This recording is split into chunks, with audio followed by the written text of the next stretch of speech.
Hello மக்களே! இன்னைக்கு breakfast menu சுட சுட இட்லியும், சட்டுன்னு செய்ற இந்த சிக்கன் குழம்பு ரெசிபிய பார்த்துடலாமா?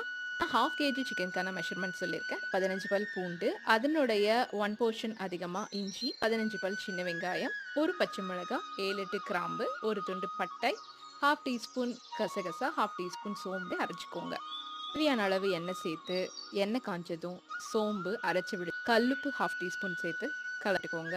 ஸ்டவ் மீடியம் ஃப்ளேம்ல வச்சுட்டு ஒரு 10 பொட்டுக்கடலை, ஒரு மீடியம் சைஸ் தக்காளி, ஒரு கொத்து கருவேப்பிலை, 1 டேபிள் ஸ்பூன் மல்லி, 1 டீஸ்பூன் வரமிளகாய், 1/4 டீஸ்பூன் மஞ்சத்தூள், 1 டீஸ்பூன் மிளகு, 1 டீஸ்பூன் சீரகம், 1 டேபிள் ஸ்பூன் தேங்காய் சேர்த்து அரைச்சுக்கணும்.